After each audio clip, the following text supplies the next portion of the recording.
96 years. I have been on this earth for 96 years. I have seen things that would make your head spin. Wars, famines, men walking on the moon, and now little machines in people's pockets that know everything except how to make a decent pot of soup. I have buried a husband, 2 sisters, and more friends than I care to count. I have watched the world change so many times, I stopped being surprised by it somewhere around 1987. My name is Celestine, and I am going to tell you something today that nobody on television is going to tell you. Not the doctors with their clipboards. Not the companies selling you powders in pretty packaging.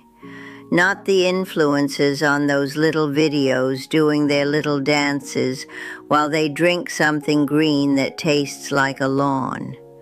I am going to tell you what I eat, what I have always eaten, what my mother ate and her mother before her, and what I believe with every bone in this old body is the reason I am still here, sharp, walking, cooking my own breakfast, and entirely too opinionated to be put in a box just yet. 7 foods, that is all. 7 foods that the good Lord put on this earth long before anyone invented a supplement or a diet plan or a 30-day cleanse. 7 foods that have been feeding human beings for thousands of years. And somewhere along the way, somebody in a suit decided to tell you they were bad for you. I am here to tell you that person was wrong, and I have 96 years of evidence to back me up. The first food, whole eggs. The most complete thing God ever put in a shell. I want to start here because this is the one that makes me the most angry. For decades, they told us the egg yolk was dangerous. Cholesterol this, clogged arteries that. My own doctor in 1973, a young man named Dr. Whitfield, who wore a bow tie and had very strong opinions about things he did not fully understand, told me to stop eating egg yolks immediately. I looked at him and I said, "Dr. Whitfield, my grandmother ate 2 eggs every morning of her adult life, and she died at 93 in her own bed after a full Sunday dinner." He said, "Mrs. Celestine, that is anecdotal." I said, "So is your advice." I kept eating my eggs, 2 every morning, fried in a little butter, with a pinch of salt and a grind of black pepper. Every single morning for 96 years, give or take the first few, when I was too young to cook them myself. The yolk is where the nourishment lives. It carries choline, which is what your brain uses to pass messages between cells. And when you run low on it, your memory starts to slip in ways you cannot always name. It carries lutein for your eyes, vitamin D for your bones, and B12 that keeps your blood strong and your nerves firing the way they should. The whole egg is one of the most complete foods that exists on this earth. It is a self-contained package of life, and the people who told you to throw away the yolk were wrong. The science has finally caught up to what my grandmother already knew. The yolk is the whole point. The second food, fermented foods. the living food that keeps everything moving. We did not have a word for fermented foods when I was growing up. We just called it food. We called it the jar of pickles my mother kept on the counter. We called it the buttermilk my grandmother drank every afternoon in a tall glass with a little salt. We called it the sauerkraut my neighbor Mrs. Kowalski brought over every Christmas in a big ceramic pot that smelled like something alive, because it was. Your gut is a garden. I know that sounds strange, but it is the truest thing I can tell you about your body. You have more living organisms in your digestive system than you have cells in your entire body. And those organisms, the good ones, are responsible for more of your health than most doctors will ever sit down and explain to you. They shape your digestion, yes, but they also shape your mood, your immune response, your energy levels, and the clarity of your thinking. When your gut garden is overrun with weeds, fed by sugar and processed things that come in bags, everything suffers. You feel it in your joints. You feel it in your head. You feel it in your spirit before you can even name what is wrong. Fermented foods put the good life back in. A spoonful of sauerkraut with dinner, a glass of buttermilk in the afternoon, a few real pickles, brined in salt water, not vinegar, alongside your lunch. These are small, inexpensive, ancient things. They have been keeping human bodies working right for thousands of years. My gut has never given me serious trouble in 96 years. I credit those pickles on the counter and Mrs. Kowalski's Christmas pot. The third food, good red meat, grass-fed from an animal that lived a real life. Now this is the one that makes people nervous. I can see it already. Someone watching this right now getting ready to type something in the comments about saturated fat. Go ahead. I will wait. I have eaten red meat my whole life. Not every day, but regularly. Good meat from animals that were raised properly, that ate grass and walked in fields and saw sunlight. Not the pale, watery kind that comes wrapped in plastic and has never been near a pasture. Real meat, the kind that has color and depth and substance. My son-in-law Bernard went through a phase in his 50s where he decided red meat was the enemy. He switched to chicken breast and protein shakes and a great many things that came in bags with labels full of words I could not pronounce. He was exhausted all the time. His muscles ached. His doctor kept adjusting his iron. I watched this for 2 years, and finally I sat him down at my kitchen table and put a bowl of good beef stew in front of him, the kind I make with root vegetables and a little red wine and 3 hours of patience. And I said, "Bernard, eat this." He ate it. He felt better within a week. He has not looked back since. Your body needs what lives inside that meat. It needs the iron that carries oxygen through your blood. It needs the B12 that your nervous system depends on. It needs the zinc that keeps your immune system alert.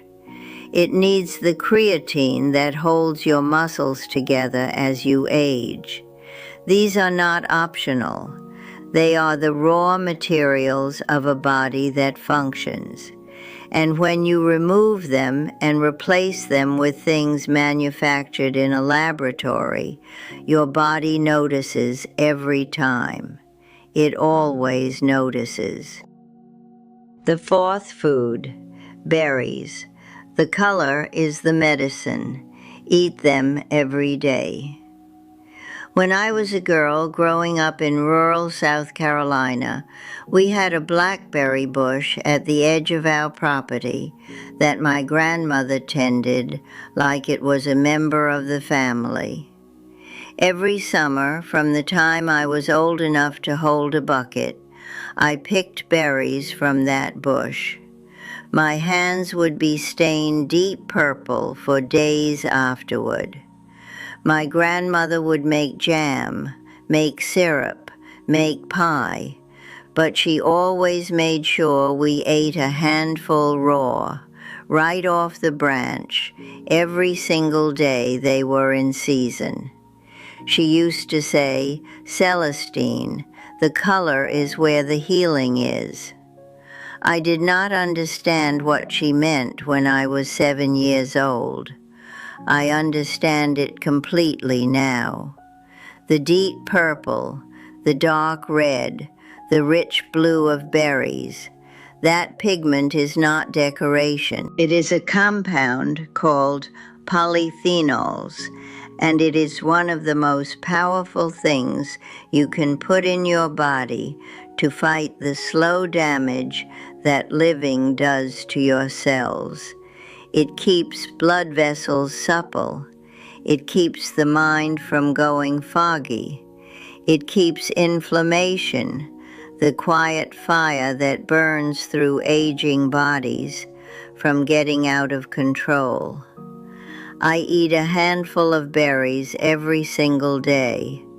Blueberries mostly, because they are what I can get year-round. But blackberries when I can find them, raspberries when they are on sale, strawberries in the summer. Just berries in a small bowl every morning. Plain. No yogurt, no granola, no drizzle of anything on top. Simple, the way my grandmother taught me. The way that has kept me here for 96 years. The fifth food, fatty fish, the oil that keeps the mind from going dark. My late husband Cornelius, God rest that man's soul, used to say that the two things that kept a marriage together were patience and sardines. He was not entirely joking. We ate sardines at least twice a week for 60 years of marriage, right out of the tin, on crackers, with a little hot sauce and a squeeze of lemon. It was our Friday lunch, rain or shine, for 6 decades. People used to wrinkle their noses at it. Our neighbor, Mrs. Beaumont, a perfectly nice woman who lived on iceberg lettuce and diet soda and was sick every winter without fail, used to say she did not know how we could stand the smell. I used to think, Mrs. Beaumont, I do not know how you can stand being tired all the time. But I kept that to myself, mostly. The omega-3 fat in sardines, in salmon, in mackerel, that EPA and DHA, is what keeps the mind from rusting. Your brain is built from fat, more than 60% of it, and it needs a steady supply of clean quality fat to keep firing the way it should. When you stop giving it that, the thoughts start to slow. The memory starts to slip.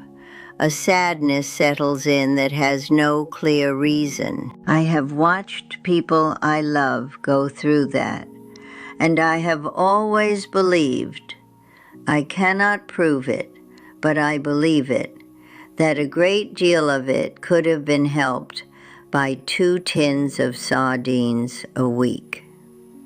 Cornelius died at 89 with his mind completely intact. He remembered the name of every person he had ever loved, every song he had ever danced to, every meal we had ever shared. I credit the sardines and the patience, but mostly the sardines. The 6th food, raw cacao, my morning secret, my daily fire.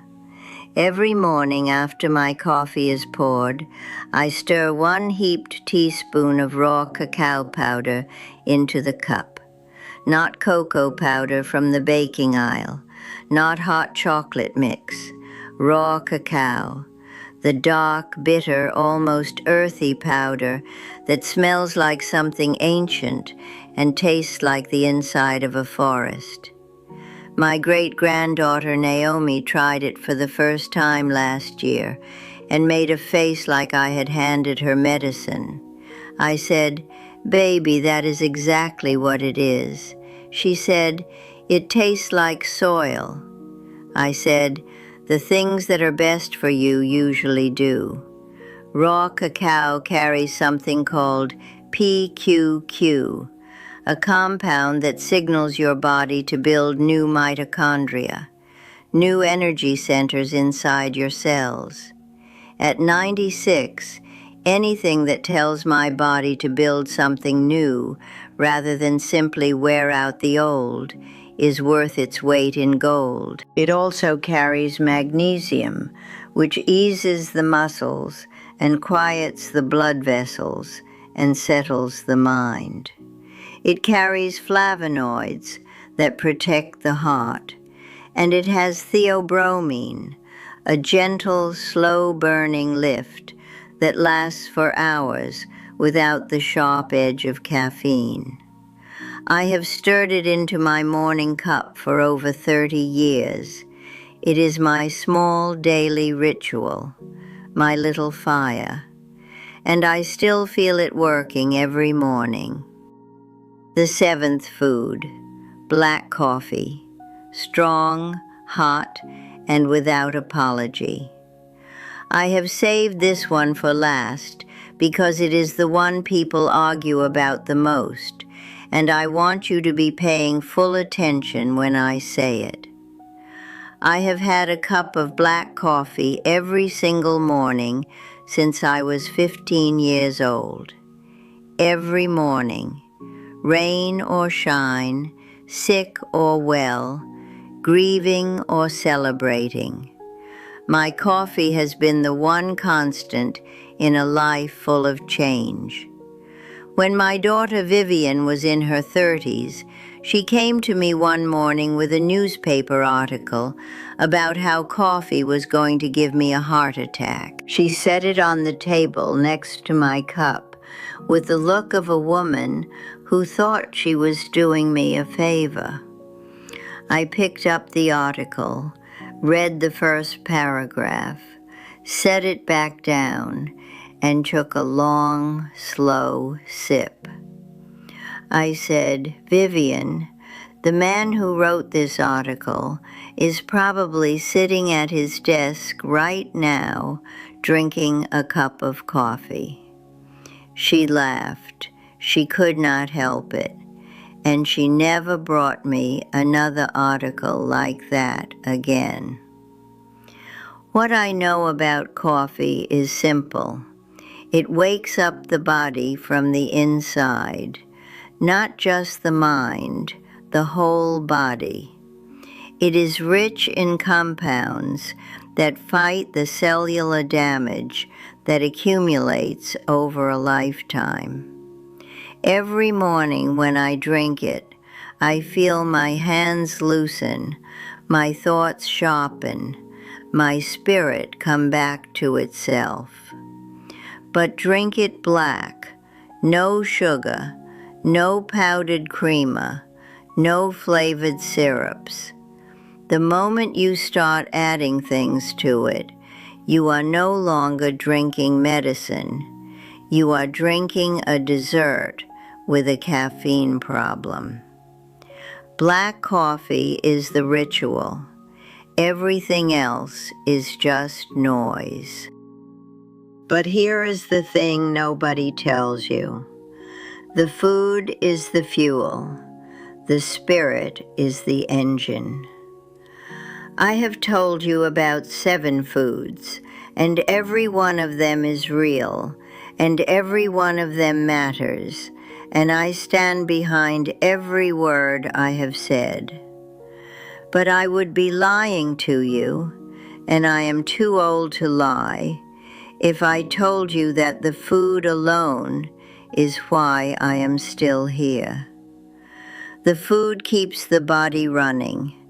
But what keeps a person alive, truly alive, not just breathing, is something the food cannot touch.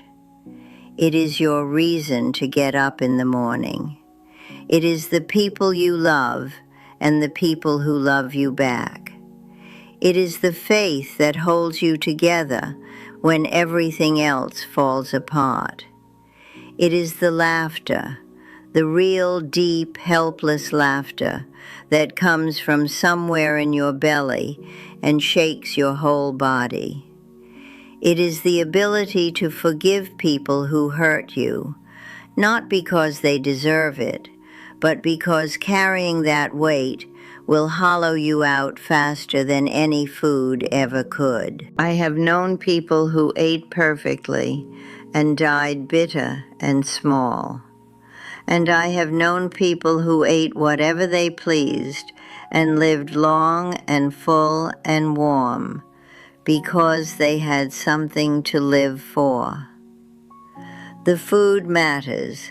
I believe that completely. But it matters inside a life that has meaning, inside a body that has a reason to keep going. So eat your eggs. Stir the cacao into your morning cup.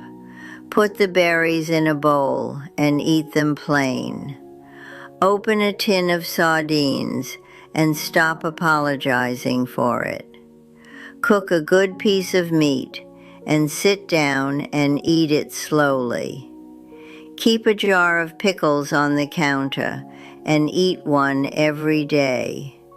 And drink your coffee black with both hands around the mug and feel it wake you up from the inside.